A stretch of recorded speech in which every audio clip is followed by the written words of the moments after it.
Ce que vous venez de voir était le début d'un processus d'enquête qui a mené à des procédures disciplinaires. Voyons ce qui s'est passé. Entrez. Colonel. Bonjour, monsieur. Messieurs, veuillez vous asseoir.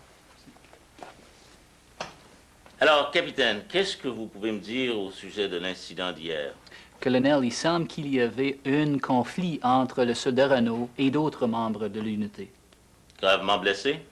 Il est encore à l'hôpital, avec des lacérations, des contusions et le nez cassé. Aussi, il a la clavicule fracturée.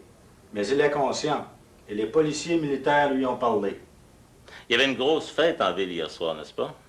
Oui, colonel, pour souligner le départ du sergent Brault. Êtes-vous sûr qu'il ne s'agit pas tout simplement d'un incident de bar qui est allé trop loin? Ah non, monsieur, le soldat Renault n'était pas là. Il était battu longtemps après la fermeture du bar. C'était un blanket party, selon nos renseignements. Il dit que le soldat Jackson l'a menacé plusieurs fois auparavant. Et il a identifié le soldat Jackson et Tremblay, mais il n'était pas sûr si d'autres étaient là. Alors, il va falloir enquêter davantage. Eh bien, colonel, les accusations possibles sont très sérieuses. Et avec un homme blessé aussi gravement que le soldat Renault, il s'agit d'une situation pour laquelle nous avons demandé l'assistance de Service d'enquête national. Oui, je comprends. Le SEN est maintenant autorisé à porter des accusations selon le système de justice militaire quand ils sont responsables de l'enquête. Bon, messieurs, merci pour l'information. Évidemment, j'aurai besoin du rapport de police du SEN. Bon, c'est tout pour aujourd'hui. Bonjour, monsieur. Comme vous le savez sans doute, les procès sommaires et les cours martiales ont toujours fait partie du système de justice militaire. L'incident auquel nous avions à faire face était grave. Les blessures sérieuses subies par le soldat Renault étaient le résultat d'actes criminels sur lesquels je n'ai pas de juridiction et que je ne peux pas juger par procès sommaire. C'est pour cette raison que les soldats Jackson et Tremblay ont été référés directement en cour martiale. Toutefois, d'autres infractions militaires moins graves ont été commises. Des infractions jugées par procès sommaire. En tant que commandant, le procès sommaire est très important pour moi. Et la raison est évidente. C'est la discipline. La discipline, c'est la fibre des forces armées. Sans la discipline, une force armée est vouée à l'échec. La discipline est un facteur d'importance cruciale à tous les niveaux des forces, surtout au niveau de l'unité. Le procès sommaire est justement conçu pour être un instrument de justice portatif, rapide et équitable qui permet de maintenir la discipline et l'efficacité au sein d'un milieu d'entraînement comme celui-ci, sur une base ou dans le cadre d'opérations internationales. Les procès sommaires ont changé dernièrement. C'est un résultat de l'examen du système de justice militaire ordonné par le ministre de la Défense nationale en janvier 1997 et des recommandations du rapport soumis par le groupe d'études des forces canadiennes sur les procès sommaires. Ces modifications modernisent les procédures liées au procès sommaire et les rendent plus conformes à la Charte canadienne des droits et libertés sans en changer la nature sommaire. Cette vidéo a pour but de vous aider à comprendre ces modifications. Examinons d'abord le but et les avantages du procès sommaire. Pour commencer, l'atout principal du procès sommaire est qu'il s'agit d'une manière efficace qui permet aux autorités militaires de maintenir la discipline et l'efficacité au sein des forces. Il permet de s'occuper des infractions militaires de façon équitable et sans délai. La nature informelle des procès sommaires permet également de les utiliser partout dans le monde. Quand j'étais en Bosnie, par exemple, je n'ai jamais hésité à tenir un procès sommaire quand il le fallait, et je n'ai jamais éprouvé de difficulté à le faire. Le procès sommaire permet de faire la différence entre les infractions criminelles sérieuses, jugées surtout en cour martiale, et les infractions mineures qui sont de nature moins sérieuse. Dans la plupart des cas, suivant un procès sommaire, les délinquants peuvent réintégrer leur poste et continuer à travailler efficacement tout en conservant le respect des autres membres de l'unité. Les membres des forces canadiennes qui seront accusés constateront que leurs droits sont identifiés plus clairement et que les procédures en place sont conformes à la Charte des droits et libertés. En vertu du Code de discipline militaire et de l'article 106.02 des ORFC, un commandant ou un membre des forces autorisé par un commandant peut déposer des accusations. Maintenant, le service d'enquête nationale peut aussi le faire. Enfin, la procédure à utiliser lors des procès sommaires a été uniformisée et simplifiée, sans compter que les règlements eux-mêmes ont été réorganisés pour qu'il soit plus facile de les consulter. C'est un système qui fonctionne tant pour le bénéfice de l'accusé que celui de la discipline. Regardez et vous comprendrez ce que je veux dire. L'équipe du SEN a complété son enquête et a porté à l'endroit des soldats Jackson et Tremblay des accusations de voies de fait graves au sens de la loi sur la défense nationale et du Code criminel. Les accusations sont rédigées sur ce nouveau formulaire appelé Registre de procédure disciplinaire. Ce nouveau document sert à enregistrer les accusations, de même que toutes les actions nécessaires qui sont prises à chaque étape du processus disciplinaire. Dans le cas présent, les accusations portées par le SEN ont été renvoyées à la cour martiale, puisqu'on ne peut plus juger par procès sommaire la plupart des infractions criminelles, comme les voies de fait graves, et d'autres infractions militaires sérieuses, comme la négligence dans l'exécution des tâches militaires. Comme je l'ai mentionné plus tôt, les procès sommaires sont conçus pour s'occuper des infractions moins graves pour lesquelles il est nécessaire d'avoir juridiction pour maintenir la discipline au sein de l'unité. Le commandant adjoint et l'adjudant-chef ont révisé le rapport de police et m'ont dit qu'il soit possible que d'autres accusations moins graves soient nécessaires. Voyons voir. Bonjour, messieurs. Repos. Bon, messieurs, vous avez revu le rapport de la police militaire. Y aurait-il d'autres accusations possibles? Colonel, j'ai relu le rapport soigneusement. Et comme le règlement l'indique, j'ai aussi communiqué avec l'avocat de la base. Il a révisé le rapport de police afin de déterminer s'il avait assez de preuves et si des accusations devraient être portées. Il recommande qu'une accusation de négligence préjudiciable au bon ordre et à la discipline soit portée à l'endroit du sergent Boucher. Pourquoi? Apparemment, il semble que le soldat Renaud ait communiqué avec le sergent Boucher qu'il se faisait harceler et qu'il avait peur de se faire battre. Mais il semble que le sergent Boucher l'a ignoré. Le sergent Boucher occupe un poste important à l'école. Si vous décidez de porter des accusations, je vais probablement présider le procès moi-même. Toutefois, avant de décider comment disposer des accusations, je vais d'abord obtenir l'avis nécessaire du juge avocat adjoint de la base. Colonel, le rapport indique que le matelot 3e classe Phillips n'a pas participé à l'agression. Il semble que soldat Jackson et soldat Tremblay l'aient invité à se joindre à eux, mais il a refusé. Il a probablement eu peur quand il a vu soldat Renaud partir en ambulance. Nous pensons que c'est peut-être le motif pour son absence sans permission. Je pensais que c'était réglé, ce cas-là. Je me souviens que vous aviez déposé des accusations d'absence sans permission à son endroit et que l'officier commandant de la compagnie A devait présider le procès sommaire à titre d'officier délégué. Nous avons effectivement porté une accusation, mais nous attendons de voir son implication dans cette histoire avant d'aller plus loin. Et maintenant?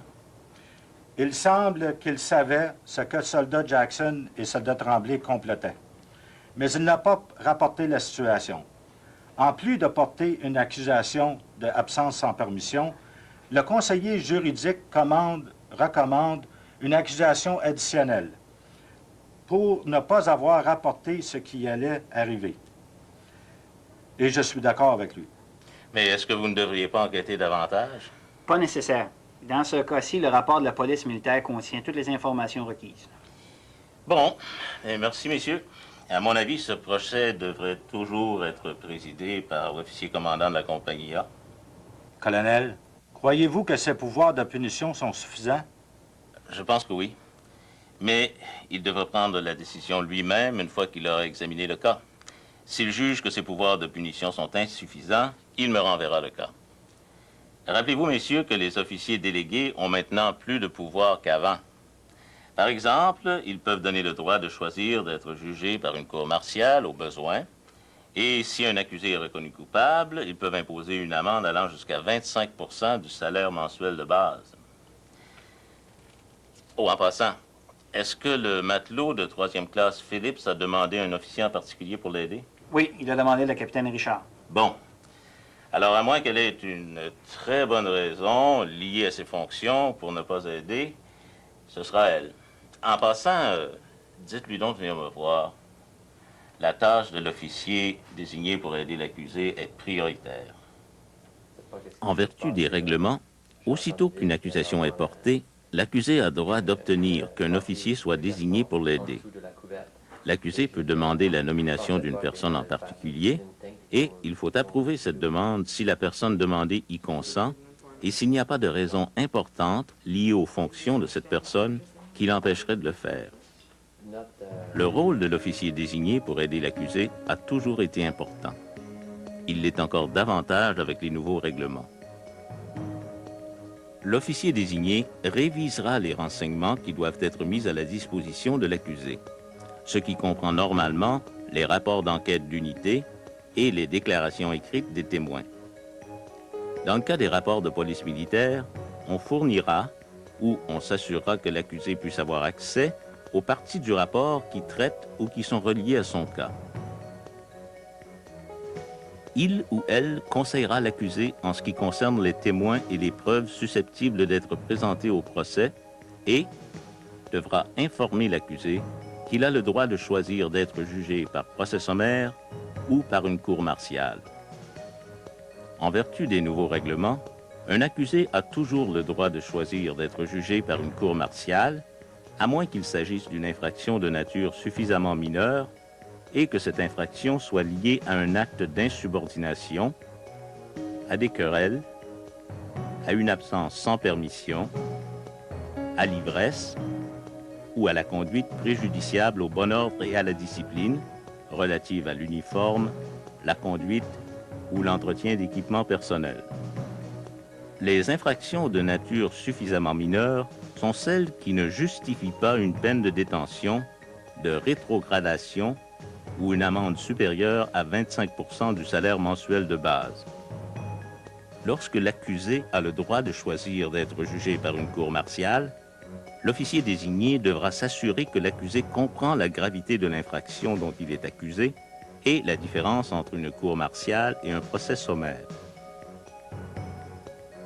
Les différences principales entre un procès sommaire et une cour martiale incluent, tout d'abord, lors d'un procès devant une cour martiale, l'accusé a le droit de se faire représenter par un avocat, tandis que lors d'un procès sommaire, l'implication d'un avocat dépend de l'officier qui préside le procès. Puis, la cour martiale a un pouvoir de punition beaucoup plus grand, comprenant l'emprisonnement pour de longues périodes et la destitution. Suivant un procès sommaire, la peine maximale qu'un commandant peut imposer est la détention pour 30 jours. Ensuite, les règles militaires de la preuve s'appliquent devant une cour martiale, mais pas à un procès sommaire. En d'autres mots, l'officier qui préside un procès sommaire peut recevoir toute preuve jugée pertinente et utile pour déterminer si l'accusé est innocent ou coupable, et lorsque l'accusé est trouvé coupable, pour déterminer la peine appropriée. Finalement, un accusé peut en appeler du verdict d'une cour martiale ou de la peine imposée par celle-ci à la cour d'appel des cours martiales, alors qu'un tel droit d'appel n'existe pas suivant un procès sommaire. Toutefois, un processus de révision permet à l'accusé de faire réviser le verdict ou la peine suivant un procès sommaire par l'échelon supérieur. L'officier désigné pour aider l'accusé devra aussi lui expliquer qu'il a le droit de consulter un avocat en ce qui concerne son choix d'être jugé devant une cour martiale. L'officier désigné doit aussi être présent au procès où il peut aider l'accusé dans la mesure où ce dernier le désire. Un guide intitulé « Le choix d'être jugé par procès sommaire ou devant une cour martiale » a été préparé pour aider l'accusé et l'officier désigné à remplir ses fonctions.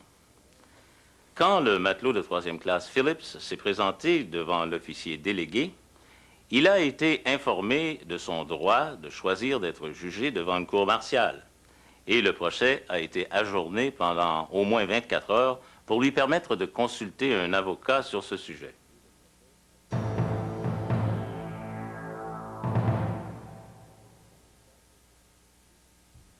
Matelot de 3e classe, Phillips. Hier matin, je vous ai informé de votre droit de choisir d'être jugé devant une cour martiale. Et ce procès sommaire a été ajourné pour vous permettre de consulter votre officier désigné et d'obtenir des conseils juridiques afin de faire un choix éclairé. Avez-vous eu l'occasion de consulter un avocat? Oui, madame. Et avez-vous parlé avec l'officier désigné pour vous aider de la nature et de la gravité des infractions dont on vous accuse, ainsi que de la différence entre un procès sommaire et une cour martiale? Oui, madame.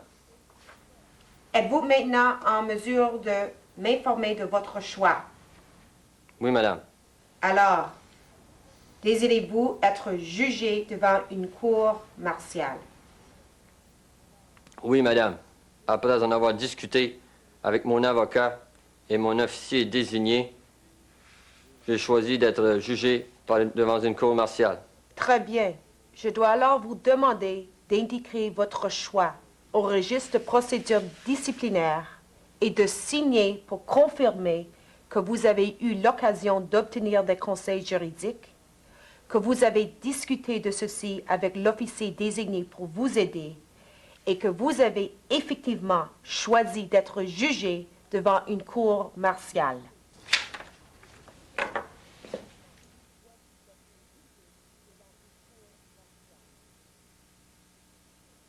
Comme vous l'avez vu, le matelot de 3e classe Phillips a choisi d'être jugé devant une cour martiale et son cas a été référé en conséquence.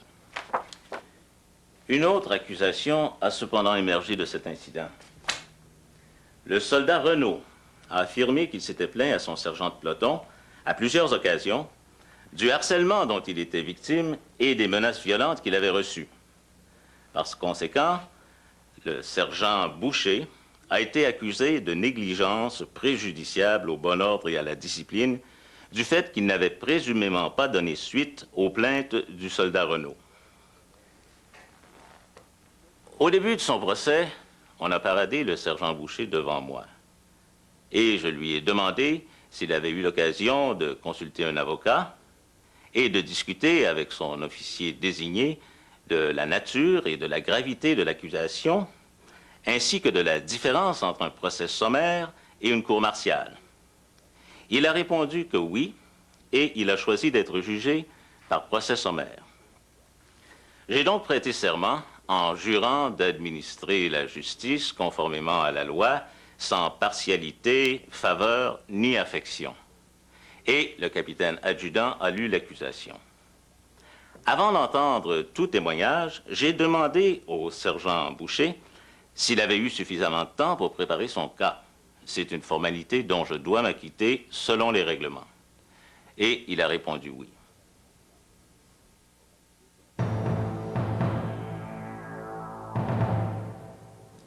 Sergent Boucher, vous avez entendu l'accusation. Je vais maintenant vous demander si vous désirez admettre avoir commis en tout ou en partie les détails de l'infraction. Mais avant de le faire, je dois vous avertir que vous n'êtes aucunement obligé d'admettre. Cependant, si vous le faites, tout ce que vous dites peut servir de preuve contre vous. Avez-vous compris? Oui, monsieur. Le capitaine Gérard m'a tout expliqué ça, monsieur. Alors, admettez-vous avoir commis en tout ou en partie les détails de l'infraction? Oui, monsieur. J'admets avoir une conversation avec le soldat Renault peu avant qu'il soit battu et après la fête d'au revoir du sergent Brault. Pourtant, monsieur, je suis pas du tout d'accord avec lui à propos de sa version des faits, monsieur. Très bien, sergent. En place repos. Je vais maintenant écouter les dépositions au sujet de cette rencontre. Voici comment nous allons procéder. Je vais d'abord appeler les témoins. Il y en a 2 dans ce cas. Et je vais les interroger sous serment. Ensuite, vous, ou l'officier désigné, pourrez interroger les témoins. Je vais ensuite vous demander si vous désirez appeler des témoins. Et le processus inverse s'appliquera, c'est-à-dire que vous ou l'officier désigné pourrez interroger les témoins d'abord. Ensuite, j'aurai moi-même l'occasion de le faire. Après avoir entendu les témoins, je vous demanderai si vous voulez témoigner sous serment en votre faveur. Si vous le faites, je pourrai décider de vous interroger quand vous aurez terminé. Et puis, je vais vous donner l'occasion, à vous ou à votre officier désigné, de faire des observations sur les témoignages entendus. Suite à quoi, je prononcerai un jugement, soit immédiatement ou après un ajournement si nécessaire. Avez-vous des questions avant de commencer? Non, monsieur. Très bien. Appelez le soldat Renaud. Soldat Renaud.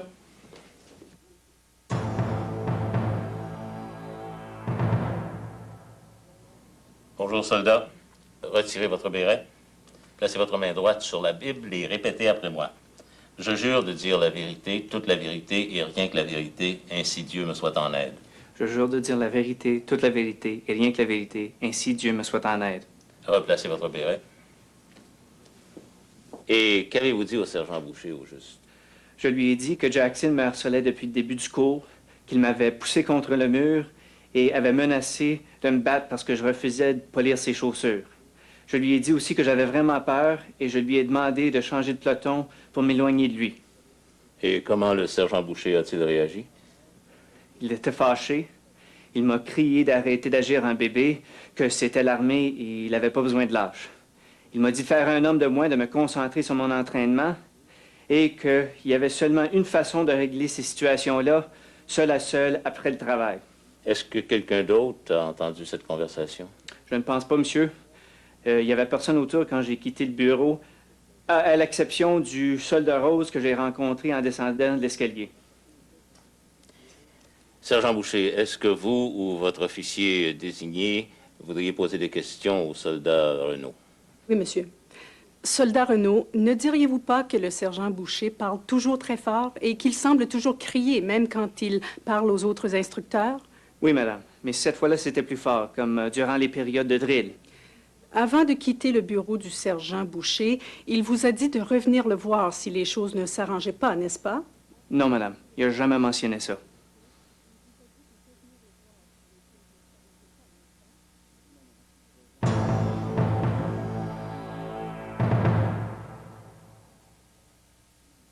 Soldat Rose, où étiez-vous exactement quand vous avez entendu la conversation entre le sergent Boucher et le soldat Renaud? Et qu'avez-vous entendu exactement?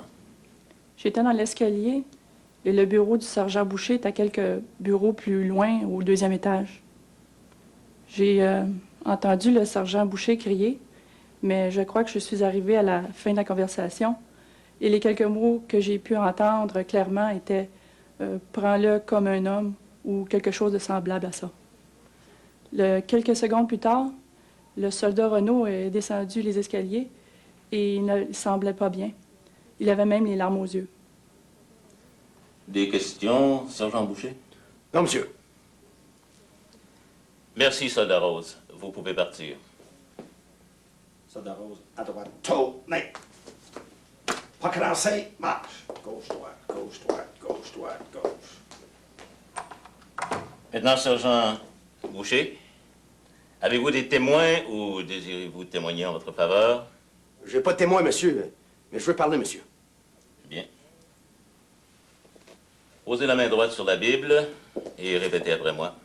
Je jure de dire la vérité, toute la vérité, rien que la vérité, ainsi Dieu me soit en aide. Je jure de dire la vérité, toute la vérité, rien que la vérité, ainsi Dieu me soit en aide.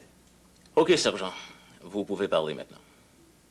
D'abord, monsieur, je suppose que tout le monde sait que j'ai la voix forte. Si le soldat Renaud a eu l'impression que je criais, c'était sûrement pas mon intention. Aussi, je connais les OAFC en ce qui concerne le harcèlement. À mon avis, sa plainte n'entrait pas dans cette catégorie. À mon avis, j'ai cru que c'était un autre recrue qui se plaignait. C'est mon 5e cours de recrue. C'est un peu toujours pareil. Après un certain temps, ça vous agace. J'ai tout simplement pas pensé que c'était sérieux. Moi, ce que je voulais, c'est que le soldat Renaud se remette sur la bonne voie pour le reste du cours. Enfin, monsieur, je n'ai jamais dit au soldat Renaud de résoudre son problème après le travail. Et j'aimerais aussi dire que je suis désolé pour ce qui est arrivé, monsieur. Très bien, sergent. Je suis satisfait de ce que j'ai entendu et je n'ai pas de questions à vous poser. Maintenant, avant que je prononce un jugement, est-ce que vous ou votre officier désigné désirez faire des observations sur les témoignages entendus? Oui, colonel. Selon les témoignages entendus, il est clair que le soldat Renaud a eu une fausse impression de cette rencontre. Aussi, le comportement du sergent Boucher est facile à comprendre, compte tenu qu'il a considéré que la plainte du soldat Renaud ne cadrait pas dans les directives de l'OAFC 1939. On devrait donner le bénéfice du doute au sergent Boucher. Merci. Ayant entendu les témoignages et les observations faites par l'officier désigné, je vais maintenant ajourner ce procès sommaire pour revoir l'ensemble de la preuve. Je devrais être prêt à prononcer un jugement dans environ 15 minutes. Adjudant-chef, faites sortir l'accusé. Sir, escorte, gardien, faux. Escorte et accusé à gauche, tournez. Pas commencer, marche. Gauche, droite, gauche, droite, gauche, droite, gauche.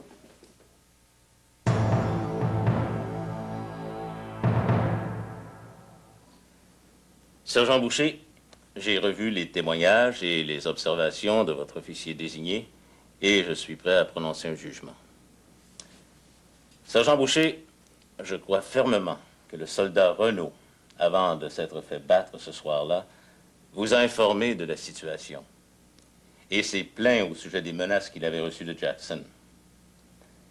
Non seulement vous n'avez pas su prendre les mesures qui s'imposaient, mais vous avez également échoué à titre de chef et d'instructeur responsable de la formation des recrues. La politique des forces canadiennes en matière de harcèlement est claire. Aucune tolérance. Il ne peut être ainsi que si des mesures rapides sont prises lors d'une plainte. En vertu de l'OAFC 1939, tous les instructeurs sont tenus de prendre des mesures quand ils reçoivent une plainte de harcèlement. Je n'ai aucun doute que le fait que vous n'ayez pas agi constitue une négligence préjudiciable au bon ordre et à la discipline et a contribué aux événements tragiques qui ont suivi. C'est pourquoi je vous déclare coupable de l'infraction telle que formulée. Nous ajournerons quelques minutes et nous passerons ensuite à l'imposition de la peine. Adjudant-chef. Sir, escorte, gardien, faux. Escorte et accusé à gauche, tournez. Pas commencer, marche. La procédure, lorsqu'un accusé a été trouvé coupable, est d'abord de considérer tout témoignage en sa faveur. D'abord, son commandant de compagnie a témoigné pour lui. Et il a dit que le sergent Boucher était un sous-officier supérieur hautement respecté, autant par ses pairs que ses subordonnés, et qu'il était classé 4e sur 15 sur la liste de mérite de la compagnie. Enfin, l'officier désigné pour aider le sergent Boucher a également témoigné sur ce qu'elle a pu constater au sujet du sergent Boucher depuis son accusation. Elle a dit que le sergent Boucher était désolé et qu'il regrettait ses actes. Mais il y avait une accusation antérieure sur sa fiche de conduite pour conduite préjudiciable au bon ordre et à la discipline liée à une bagarre il y a presque 3 ans. La prochaine étape consiste à déterminer la peine appropriée en tenant compte des pouvoirs de punition de l'officier qui préside au procès. En plus de la preuve sur la façon dont l'infraction a été commise, l'officier qui préside doit considérer les circonstances personnelles de l'accusé, ses antécédents, ainsi que tout argument qui lui est favorable. Les autres facteurs à considérer à ce moment comprennent aussi l'effet de dissuasion de la peine, tant pour le délinquant que pour les autres membres de l'unité, considérant que l'objectif principal d'un procès sommaire est de maintenir la discipline au niveau de l'individu et au sein de l'unité. Le nombre d'infractions semblables au sein de la communauté militaire et la gravité de l'infraction commise. le degré de préméditation et le tort causé, le besoin d'uniformité en matière d'imposition de peine et d'autres circonstances atténuantes comme la provocation, le temps passé en détention et toute peine imposée à un co-accusé le cas échéant. Ici, considérant la conviction antérieure sur sa fiche de conduite, l'effet dissuasif de la peine aux yeux du sergent Boucher et d'autres sous-officiers supérieurs a été le facteur déterminant. Les recrues doivent avoir confiance en leurs instructeurs et il faut que les instructeurs assument leurs responsabilités afin de s'assurer qu'aucune forme de harcèlement ne soit tolérée. C'est pourquoi, considérant mon pouvoir de punition à titre de commandant, lesquels incluent la détention, la rétrogradation, la réprimande, l'amende, la consigne au quartier, le travail et l'exercice militaire supplémentaire, la suppression de congés et la mise en garde. Conséquemment, j'ai condamné le sergent Boucher à une réprimande et à une amende de 1 000 $.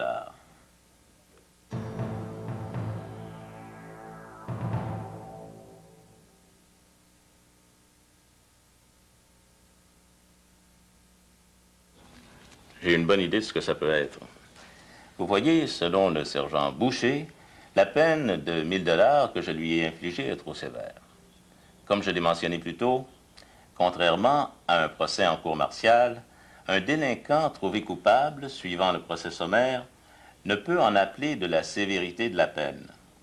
Un délinquant peut cependant demander à une autorité de révision, habituellement le supérieur immédiat de l'officier qui présidait, de changer la peine imposée parce qu'elle est trop sévère.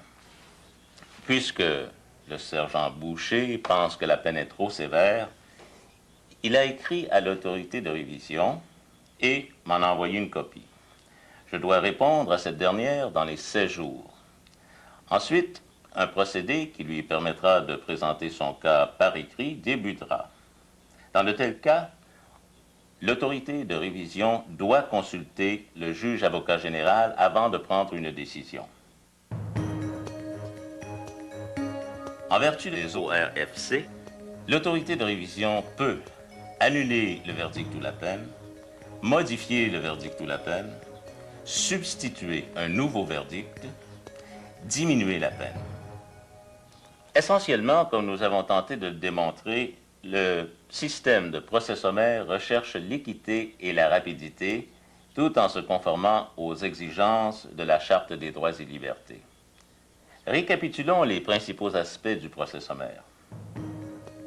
En vertu des nouveaux règlements, la juridiction des commandants et des officiers délégués en matière de procès sommaire a été réduite aux infractions qui sont de nature mineure et sur lesquelles ils doivent avoir juridiction pour maintenir la discipline au sein de leur unité. De plus, lorsqu'un officier a porté les accusations ou a été impliqué de façon directe dans l'enquête qui a mené aux accusations, il ou elle ne peut présider au procès sommaire. Après une plainte, ou s'il y a des raisons de croire qu'une infraction de service a été commise, une enquête doit avoir lieu afin de déterminer s'il y a assez de preuves pour justifier une accusation. Le but de l'enquête n'est pas de déterminer l'innocence ou la culpabilité de l'accusé. C'est le rôle du procès de le faire. Selon la gravité de l'infraction alléguée, l'enquête pourra être menée par les autorités de l'unité, par la police militaire locale ou encore par le service d'enquête national. Les officiers délégués qui président un procès sommaire confèrent maintenant le droit de choisir d'être jugés devant une cour martiale lorsque nécessaire et ils ont des pouvoirs de punition plus étendus, c'est-à-dire qu'ils peuvent imposer une amende allant jusqu'à 25% du salaire de base. S'ils constatent que leurs pouvoirs de punition ne sont pas suffisants pour s'occuper d'une infraction particulière, ils doivent ajourner le procès sommaire et référer le cas à un commandant. Le droit de choisir entre un procès par cour martiale et un procès sommaire est maintenant plus étendu et l'accusé a droit à ce qu'un officier soit désigné pour l'aider à faire ce choix. L'officier désigné doit discuter avec l'accusé de la gravité de l'infraction et des différences entre un procès sommaire et un procès devant une cour martiale. Un accusé a aussi le droit de consulter un avocat afin de l'aider à prendre une décision en toute connaissance de cause. Les pouvoirs de punition des commandants ont été modifiés pour les rendre compatibles avec le but du procès sommaire, qui est de corriger les manquements mineurs à la discipline et de maintenir la discipline tout en permettant aux délinquants de continuer à être des membres efficaces de la collectivité militaire. Enfin, il n'y a pas de droit d'appel au sens légal, mais il y a un processus de révision en place lorsqu'un accusé considère que le verdict rendu à un procès sommaire est injuste ou que la peine est trop sévère. Un système rapide, équitable et utilisable n'importe où, au nom de la discipline et de l'efficacité. Tout est là.